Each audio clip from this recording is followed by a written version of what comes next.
the government relations aspect, being a Hill staffer, running a congressional legislative office of a congressional office. Of course, I met with a lot of lobbyists. Lobbyists would come in all the time talking to me about various legislative initiatives. When they didn't talk to the congressman, they always talked to staff. I was a lead staffer in the legislative department. And so I looked at it and I said, hey man, I can do that.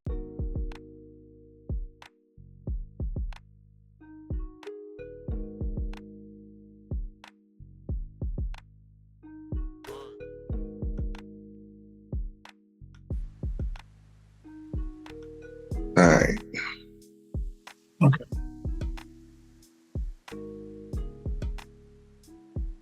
All right, so boom, welcome back to another episode of the Black Caliber Podcast.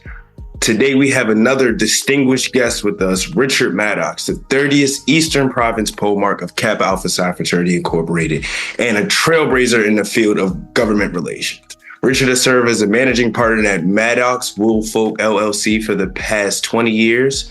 He is a renowned government relations firm representative, representing several Fortune 100 companies, colleges, universities, and small businesses before the U.S. Congress and the executive branches of the federal government. His extensive experience includes advising several members of Congress, as well as presidential and congressional campaigns. He's played a pivotal role in the championing of initiatives such as the Telecommunications Act and the HBCU Historic Preservation Act, which have now become public law. Prior to founding, he served as a legislative director and communicator at the Office of the U.S. Congress, Benny G. Thompson, advising on appropriations, agriculture, budget, and science technology issues. For the past 18 years, he has been an adjunct professor in the communications department at George Mason University, where he teaches public speaking, mass media, and political communications courses. His commitment to his community is evident through his mentorship of students, young professionals, and aspiring entrepreneurs in the D.C. metro area.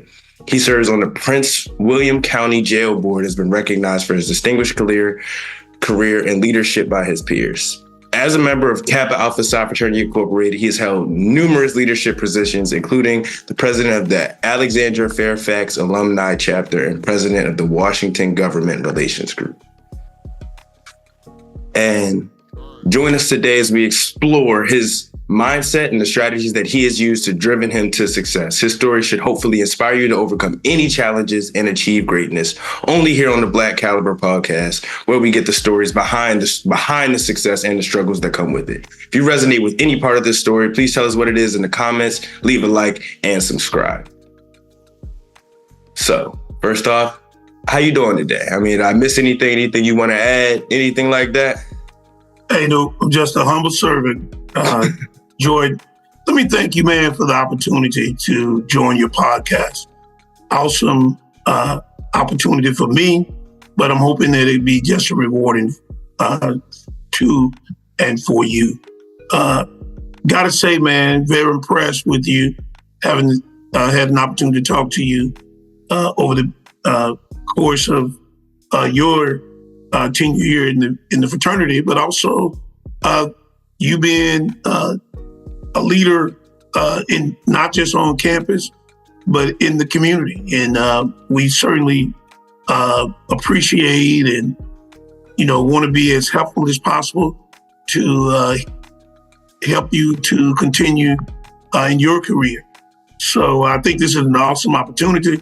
Being a communication major when I was an undergraduate, I started off doing some TV and some radio work, reached a smaller audience because it was a small campus station. And many times it was, but I did get the opportunity to reach a broader audience outside of the campus community. It was always in even a smaller station. I can recall doing it in St. Louis, Missouri. When I graduated from Mississippi State University and moved out there, I had an opportunity to sit in on some radio station. But this opportunity here with this podcast, you have the opportunity to reach numerous people, a very mass audience in your endeavor. So I'm, like I say, very proud of you, and look forward to chatting with you for a little while. Okay, thank you. That means a lot. Right now, I hope you don't mind. I'm gonna take this jacket off. It's hot in here, but I had to throw it on for the intro. I had to keep it on for a little bit. It's hot though. Whew. All right. Oh man. All right. So just to start out, what inspired you to pursue a career in government relations? One of the things, I was seventh grade when I was in a class called occupational orientation. And at that time, we began looking at levels of occupations and careers. And believe it or not, I was very engaging, always served on the student councils and so forth. And in seventh grade, I tell people this, I made the decision then that I wanted to be the first Black congressman from Mississippi. Well, that didn't necessarily happen because by the time I got to college, it had already happened. Congressman by the name of Mike Espy, who became the first Black congressman in Mississippi. But by that time, I had began serving and was serving in a number of other capacities. And so I then wanted to be the first Black president of the United States. And so what I did, I called myself with very little guidance or mentorship, I began to check all the boxes, did a lot of reading, checked all the boxes. And one of the boxes was to join the military. So I joined the Army Reserves. That was one of the criteria earlier in the political arena to prepare yourself to become president of the United States. And so I looked at all the avenues that was there. And so I got an opportunity when I first graduated from undergrad. I went back home to a little small town called Macon, Mississippi. And I ran for office. I was right out of school. I'd been back home for about 9 months. I ran against an incumbent. Man, when you when you graduate from college, you believe that you can conquer the world. And I believe the same thing. And so I ran for office. I got 30% of the vote in a 3-person race with the incumbent winning. And so I decided at that point, I was engaged. I said that my fiance was living in DC. She and I made a pact. She said, if you win, I'll move to Mississippi. But if you lose, you move to DC. And I lost. I moved to DC, and I began working in the political arena, working in various campaigns, city campaigns in DC, as well as the surrounding community. I got hired by Congressman Benny Thompson, who many of your audience will probably know as the chair of the January 6th committee. And for those noobs that are out there, me being a noob, he was a noob. So he hired me and I became his legislative director. And so, but the intent was to stay here in DC for 2 years and go back home and go back to Mississippi, run for office, because I had made a promise and made a deal with the incumbent. This white lady, she won, but she was going to offer me the opportunity to get my feet wet. And I said, I'll get some experience in DC and I'll come back home. Well, I got here and I began liking what I was doing. the government relations aspect, being a Hill staffer, running a congressional legislative office of a congressional office.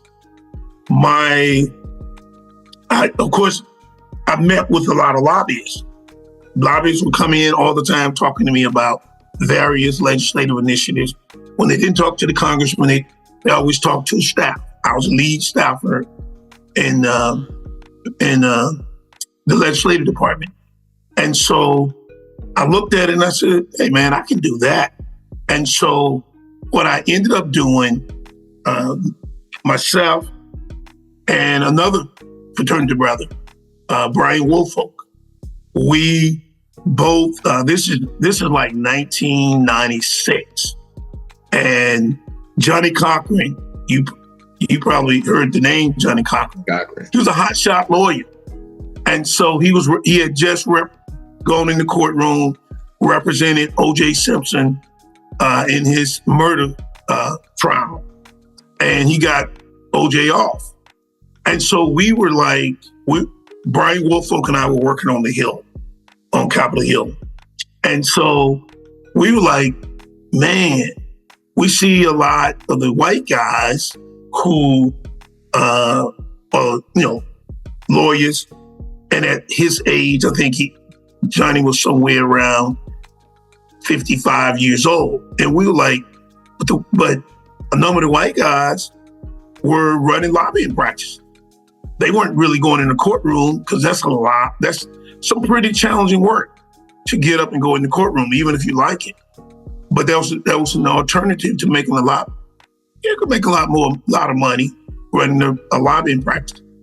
So as I said, we recognized that, and we called Johnny Cochran up. Johnny was in California. We knew he was a Kappa. So we were like, that's a connection. And so we utilized that connection, called him up, and had a conversation with him. And it felt so much like, well, maybe we're going to be, once again, working with somebody. And so at that point, I abandoned my goal to go back to Mississippi.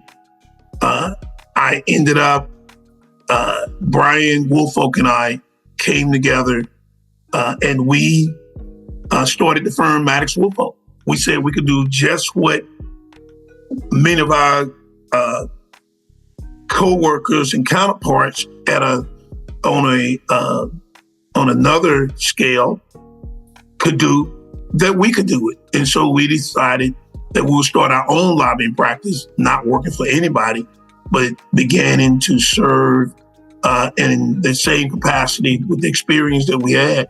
And we started Mattox Woolfolk. Okay.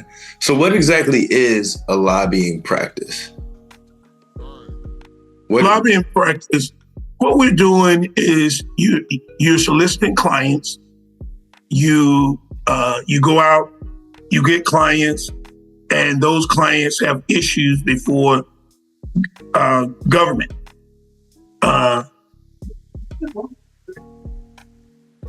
Get you hold a second. Of course. Believe it or not, at one point, I wanted to be the president of the United States. And I remember exactly when Barack Obama got elected. I started crying. I was bawling. I was telling everybody, I'm going to be the first Black president of the United States of America. And right when he got elected, I started crying. I'm like, man, what am I going to do? And look at me now. Now I'm making podcasts. But like, then that was the goal. I wanted to be the first Black president, you know? And nobody wanted to be the second. The second don't have the same ring to it. But yeah, I remember that. I think I was in 2008. So let's see, it was born 2008. So that's 5 years. So yeah, I was in about pre-K, pre-K1, pre-K2, one of them. I remember exactly where I was at. That was like my 9/11. Also, leave a comment how you feel about these Zoom podcasts. I personally like them. I think they're doing pretty good. It makes it a lot easier to reach folks, but see your opinion. Looks like he came back, so let's just see. And I gotta apologize to you, man. A client walks in, as you know, and when you're speaking of, I think we were talking about lobbying. Mm-hmm. One of the things about lobbying is some people look at it as maybe the third realm of the political process. You have the elected official and the staffers, and you have those that come in. And what lobbyists do is they serve in the capacity of many times persuading the staff and the elected official on issues impacting their client. I think you asked me the question, what do a lobbyist do? So we're hired many times by an entity, an institution, because of our connection to an elected official. Or elected officials, once they leave office, they become lobbyists. You're representing those interests of the institution that employs you. And so it's very engaging with political officials. Many times you're expected to advise them on various issues. I'm sure you're very much aware now that the Republican convention just ended.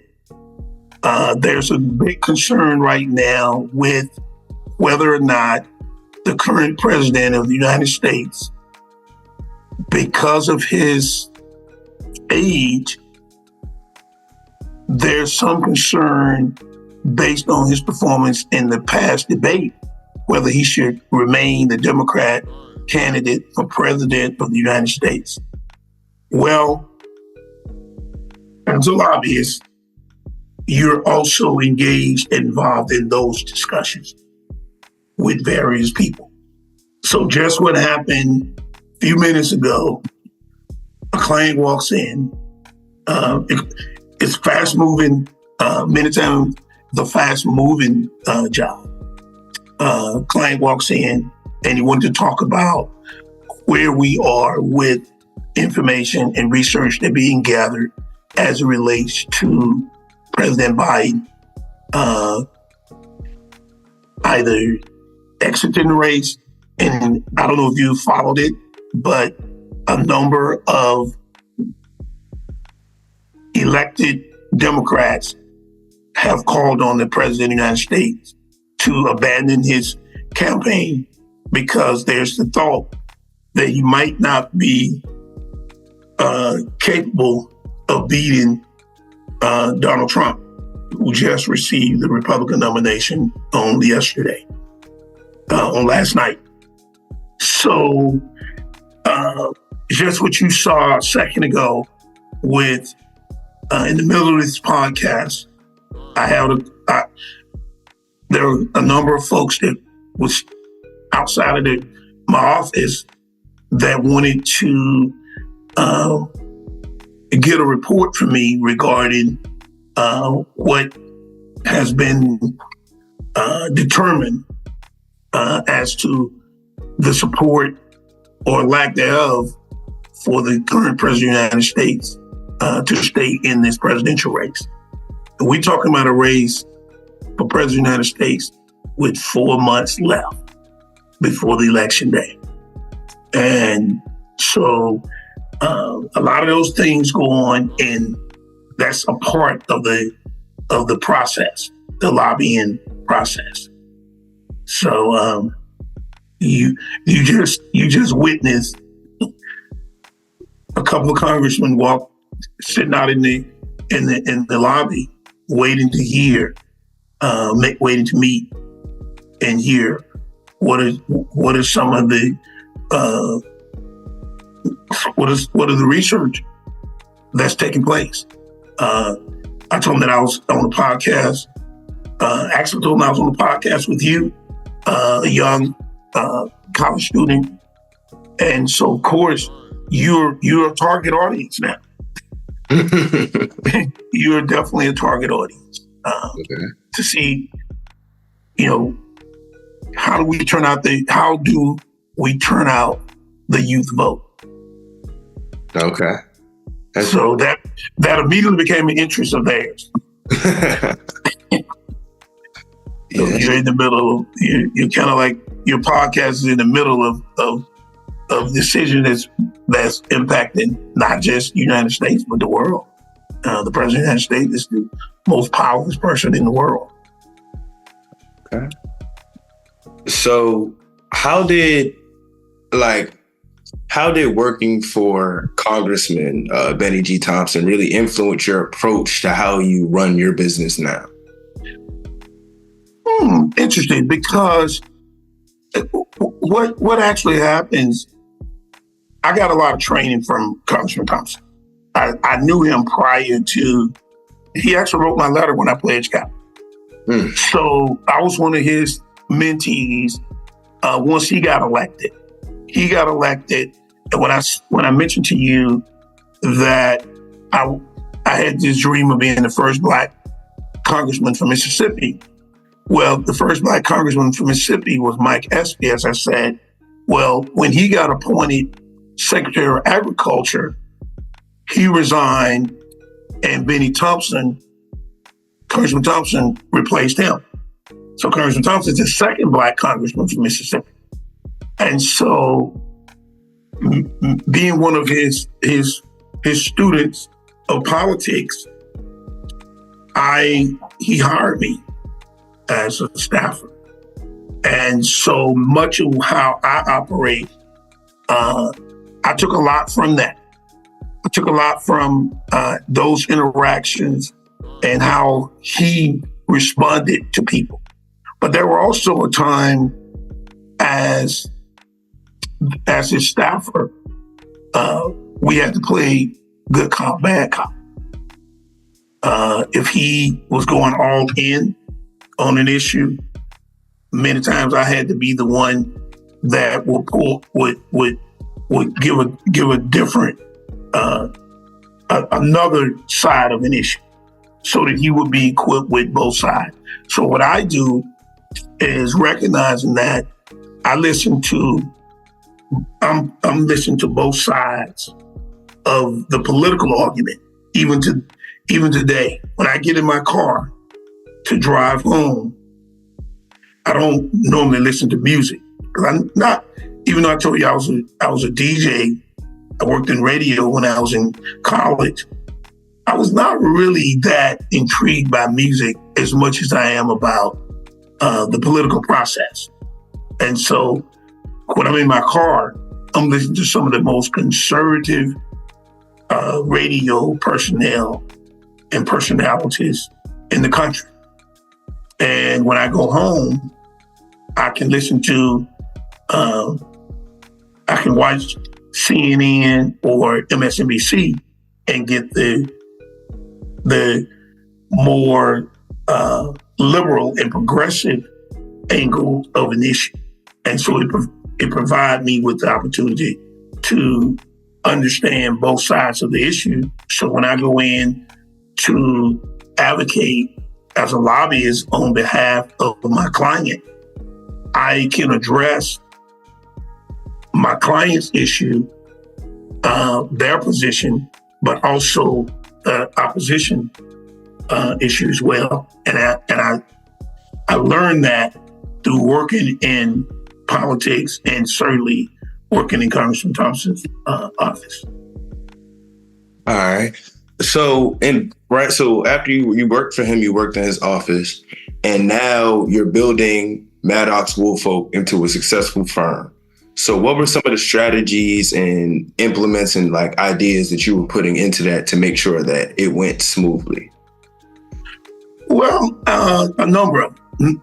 One, I had the opportunity to study the issue. And so as a staffer, I had access to all the research needed on a particular issue, because there's a service called Congressional Research Service. And for those that worked on the Hill, it's called CRS. And so I could pick up the phone when I worked as a staffer, and I could call and say, I need specific research on a particular topic. And I need it. If I get in the office, I call by 9 o'clock. I'll always say I need it urgently. I need it by noon. If I needed it by noon, they were going to get it to me probably within an hour and a half. They're going to go through, and they were going to do the research and get it over to me.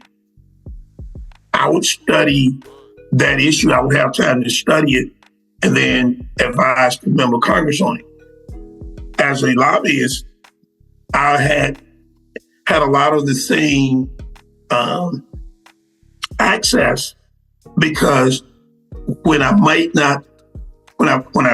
probably wouldn't be able to call the Congressional Research Service to get the knowledge of the issue and get all the research, I could also call back to the Hill and ask some of my former colleagues if they could make that same phone call. So being able to build relationships. The thing about lobbying, it's all about relationships.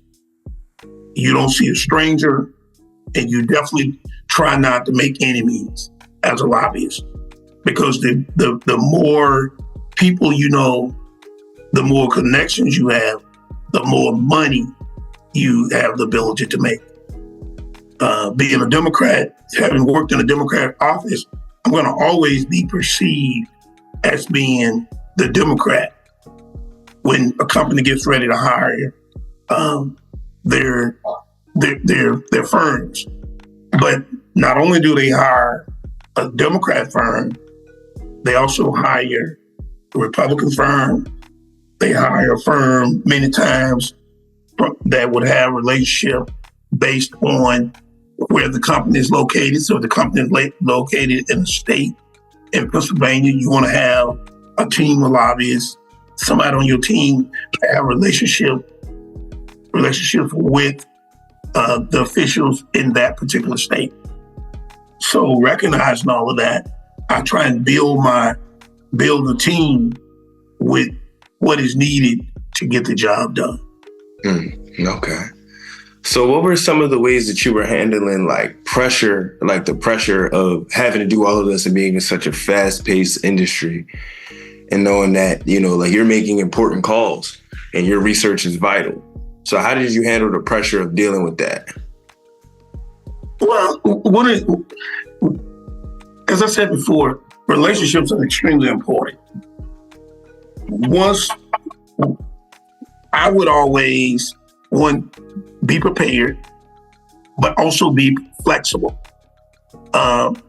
Being able to pick up the phone and call through my relationships, both professional relationships, fraternal relationships, community relationships, as well as those others that I've come in contact with.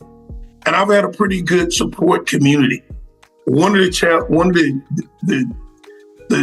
I would say one of the greatest things that I've been the oldest. I'm the oldest of 7 kids, and so I'm recognizing that I'm always knowledgeable and capable of reaching out and understanding young folks. Having had to supervise many times my own siblings. And so, and recognize that as we grow older, we remain the same people with a lot more knowledge.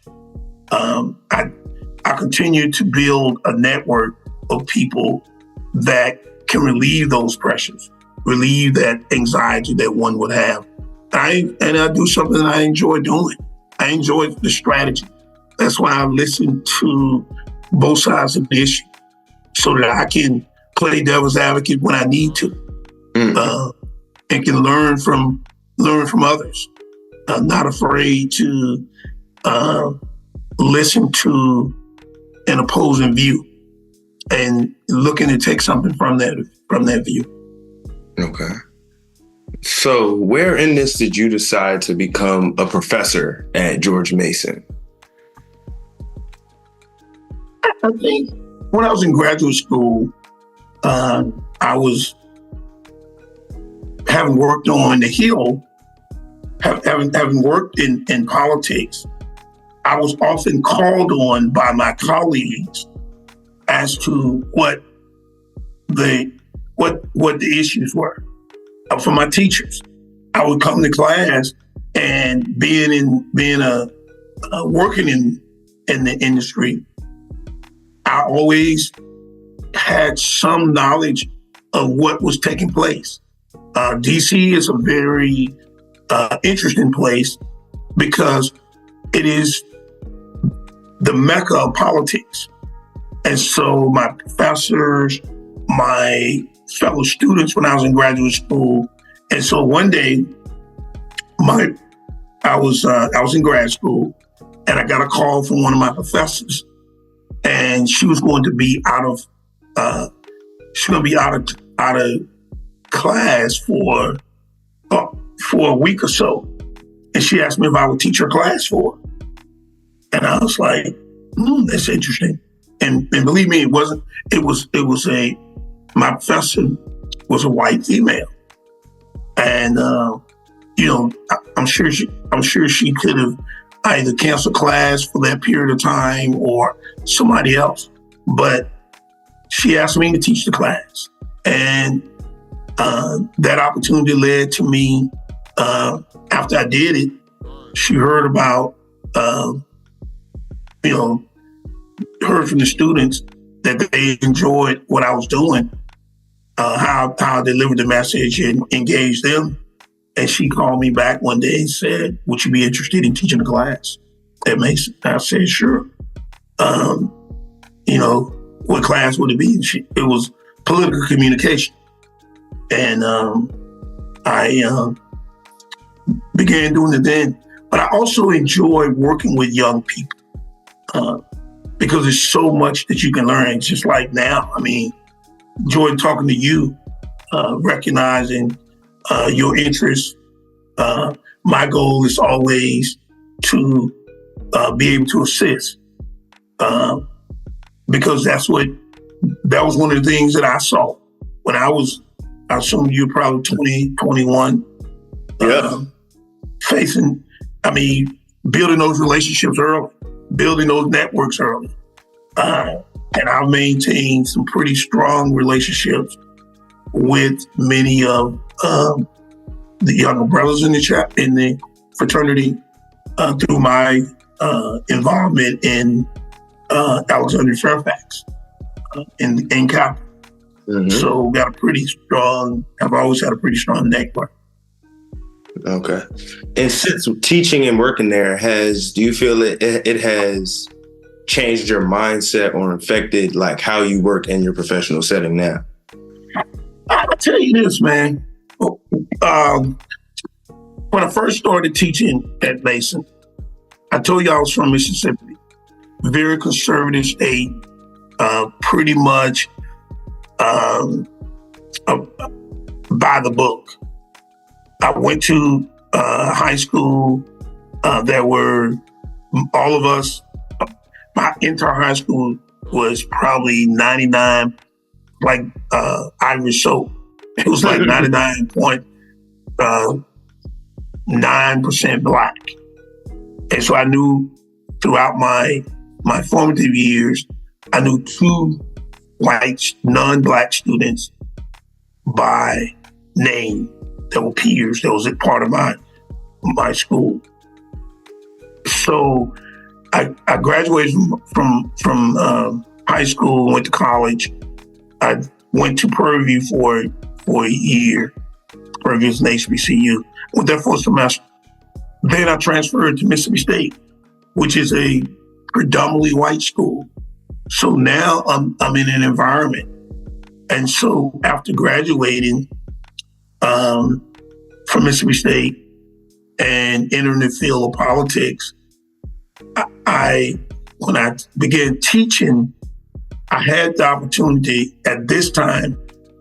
I'm more mature, and I'm interacting with students from all walks of life.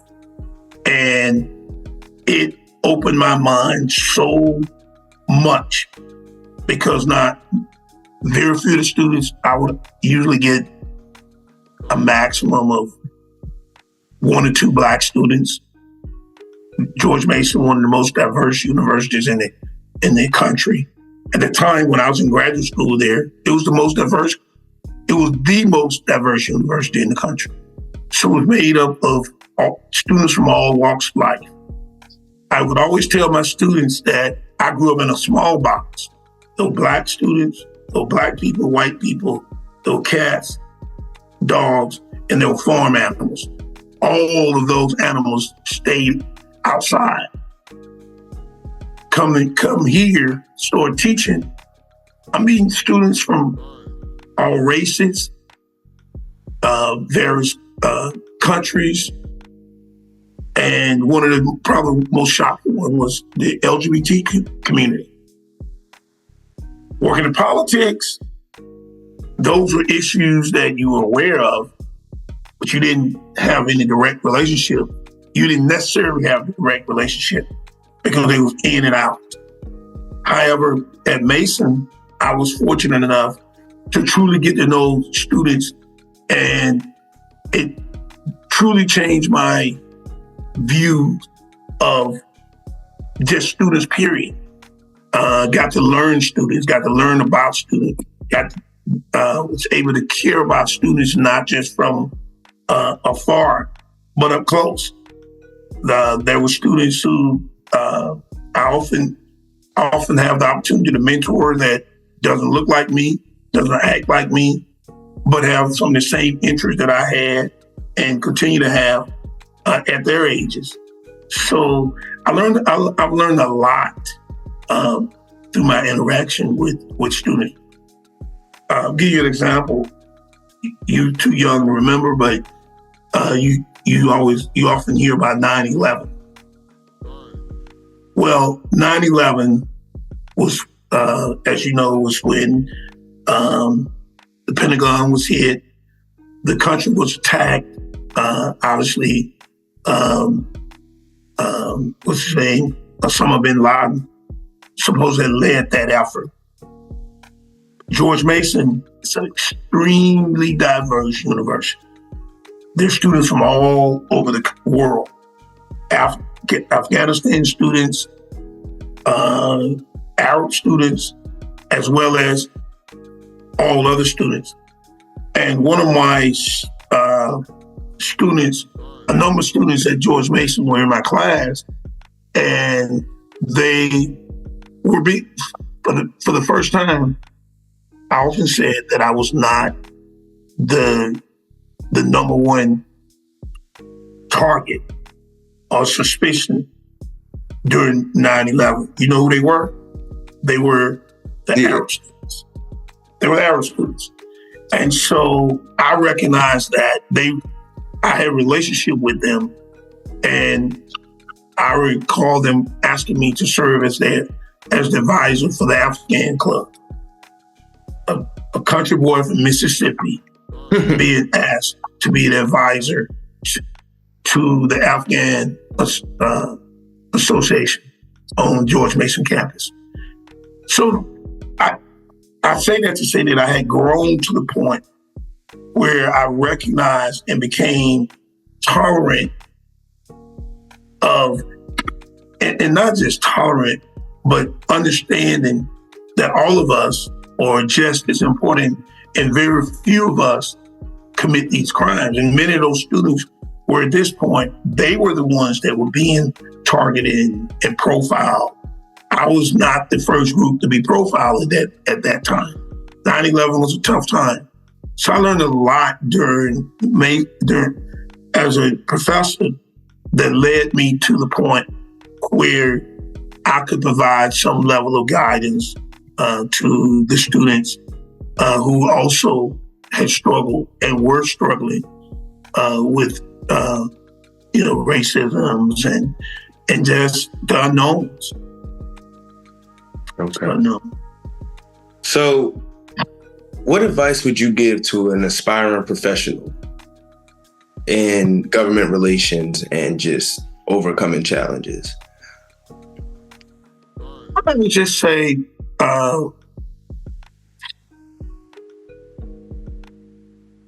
be interested in politics.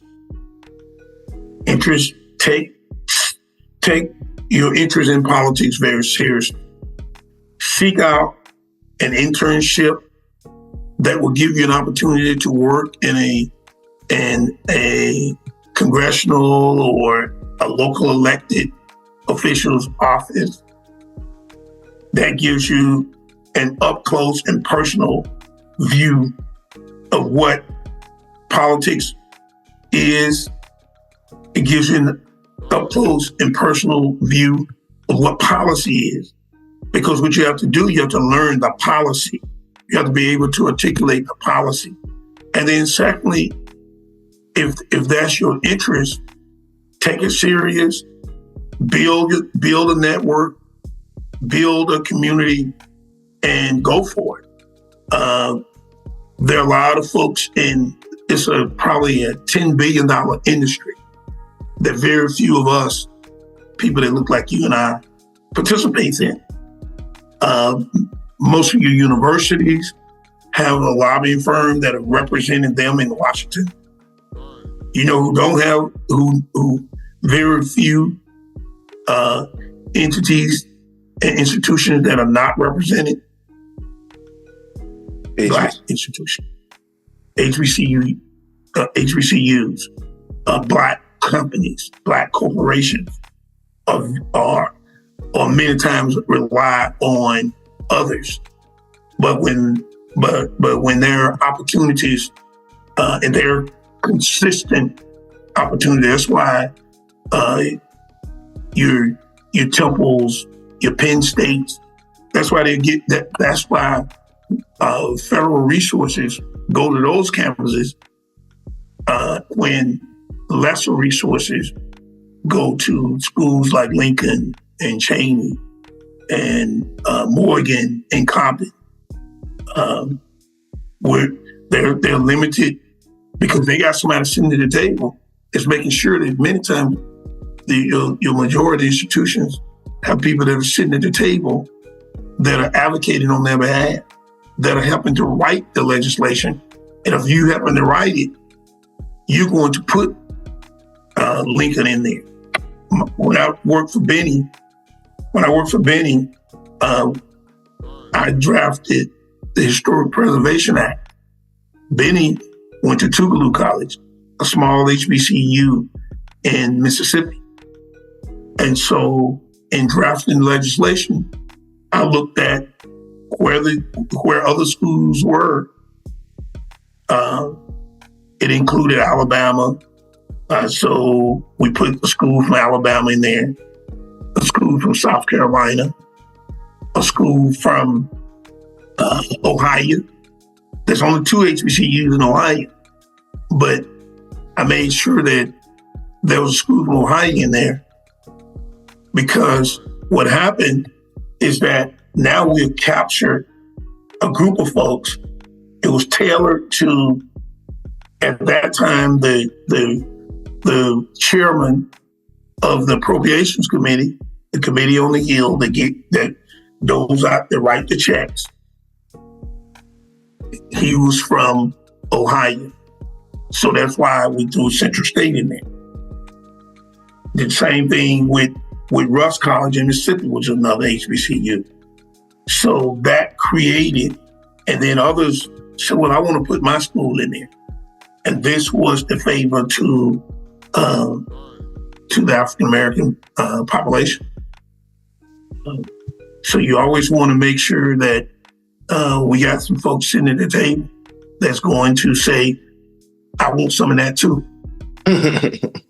All right. And what were you able to see from your impact with your work with those HBCUs? Well, it gave them an opportunity.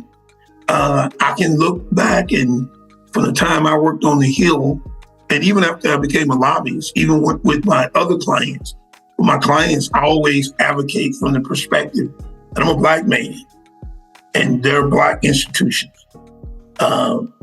So I've seen, as a result, a number of schools grow from seeing schools getting funding to build buildings, looking at opportunities. I think Morgan recently got a big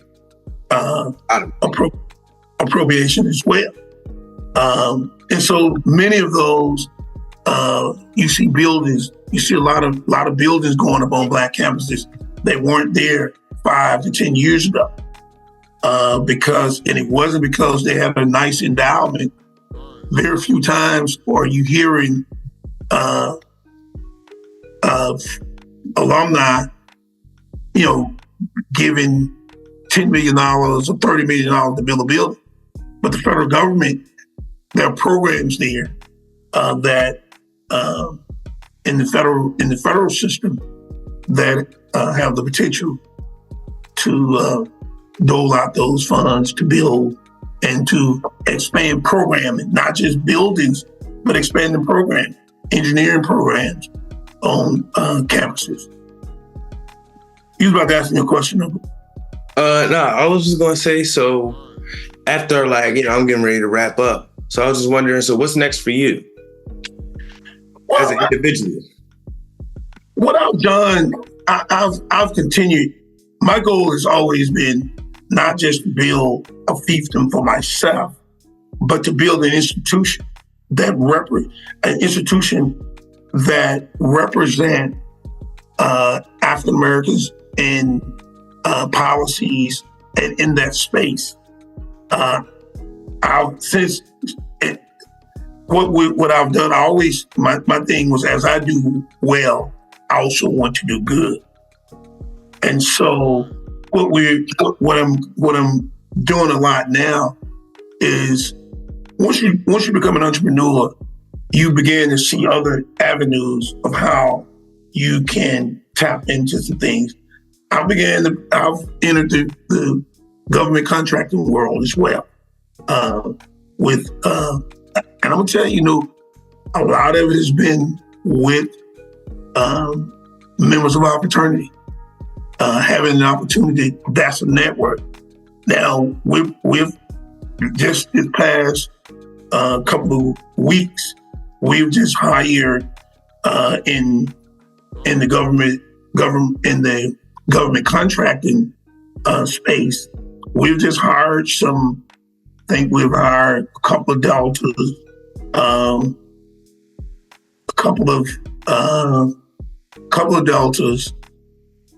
couple of one or two AKAs, but others as well. I mean, the relationship expand the Divine Nine.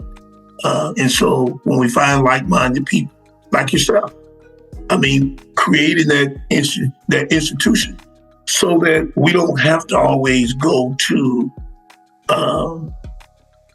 the majority of the population, I'll say, to seeking a job. Mm. One of the things that we did when we came out and started Mattox Woolfolk, we recognized that when white members leave Congress, they went and they made a whole lot of money.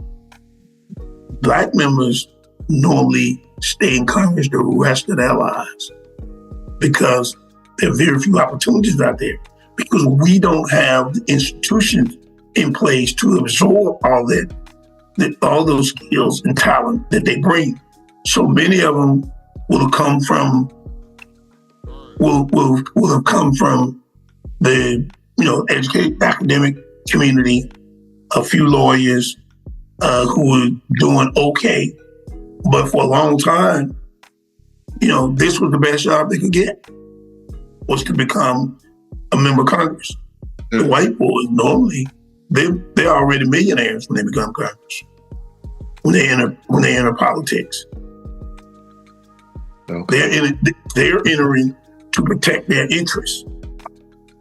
We're many times entering it to get a job. Mm. That's just I feel you on that. So, you know, I mean, we and I think we've grown. I've seen some level of growth over my career with our institution and our knowledge, but not enough for me. Not enough that when you graduate, when you walk off the stage, or even before you walk off the stage, your podcast should be like the new NIL contracts. I mean, it should be you should be able to get anybody you want on your podcast, and advertisers paying for it. Mm-hmm. You know, you reaching. I don't know what your what your viewership is now, but I would love to say that I was on the Jordan Hall show, and it went from a podcast to a daily talk show, and you reaching 30, 40 million people. Mm-hmm. And we and the community has the resources to ensure that you are able to reach that many people, or even more. You know, I mean, you can be the next Zuckerberg in a sense, of Bill Gates. You know, I appreciate that. That means a lot, especially coming from a man of your stature. Hey man, we just out here hustling, man. For real. Make it work. Absolutely. And do you have any advice that you would give to anybody watching? Well, first of all, I would say watch the Jordan Black Caliber. Watch Black Caliber. It's an opportunity to learn and gain necessary information. Comment on what you like about it, so that you can help the show grow. And let's make this the premier podcast. And the way we do it is that we tell our friends, we tweet it out, we tell others about Black Caliber, and recognizing that it's a young dude from a young brother from Lincoln University. All right. Thank you so much. And thank you for sharing your time with me and with my viewers, you know, and I thoroughly appreciate it. So with that, this is the Black Caliber podcast, and it's been great talking with you. And